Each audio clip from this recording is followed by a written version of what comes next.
Today I want to go through the process of taking this double bevel marquetry leaf that I made and inlaying it into a part of a table I'm building.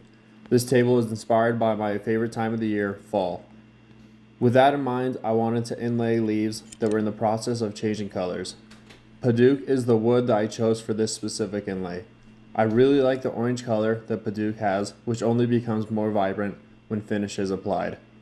I chose to use Wenge as the stem color because it appeared to be the closest color to the dark brown on birch stems.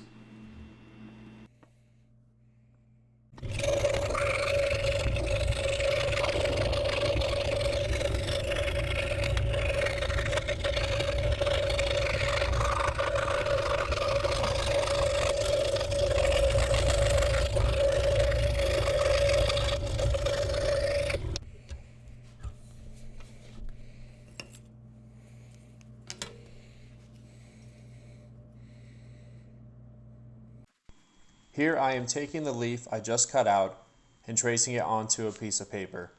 I want to be extra careful with tracing the pattern out as accurately as I can. Failure to do so can make the next step more complicated to accomplish.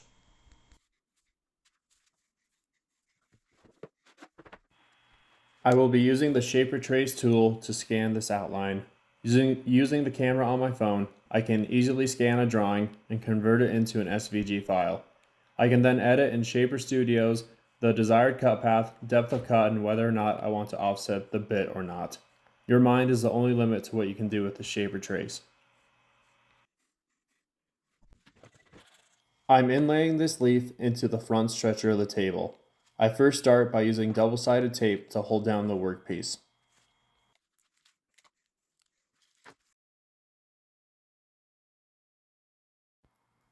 I also like to add a temporary piece of tape where I plan to inlay the leaf.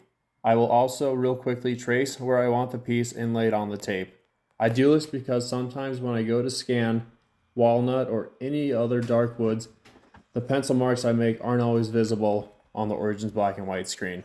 The tape is also removed prior to cutting with the router. Next, I'm scanning the shaper tape and my workpiece. I can also import the SVG file that I took moments before. As long as the shaper is connected to the internet, it always has all the files I make on my phone. At this point, I can make my first cut. I first used a 1/4 inch bit to cut around the leaf. I offset this cut about 5/1000 of an inch so I can sneak up on the inlay and get a tight fit with no gaps.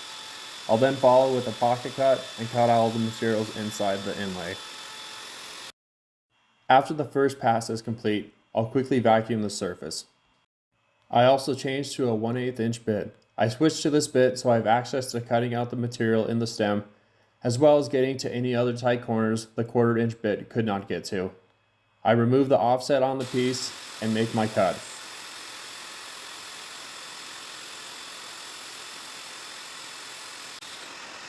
I real quickly check if the leaf fits, and in this case it did not. This cut will be a negative offset, and in this case I'm offsetting 1/100th of an inch.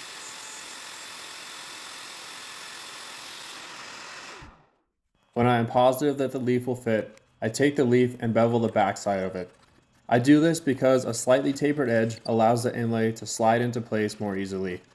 With a thin inlay comprised of multiple pieces glued together, I don't want to force it in or risk damaging or just breaking the edges. I've seen enough inlays in the past become expensive pieces of firewood. Once I am happy with the fit, I proceed to the glue up.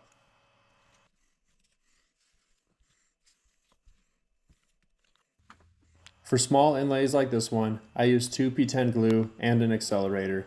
Using the accelerator allows me to keep working on the piece without waiting half an hour for the glue to set up. For bigger inlays, I'll use other glues to give me more working time.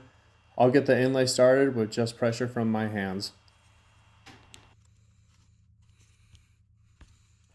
Following this, I lightly hammer the piece in place and hit it a few more times for good measure. My great-grandpa Charlie used to say, if a little's good, a whole lot is better.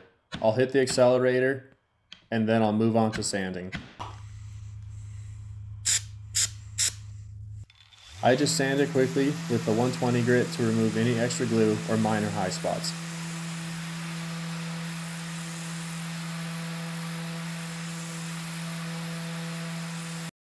And that is my process for inlaying my marquetry pieces into furniture. Thanks for joining.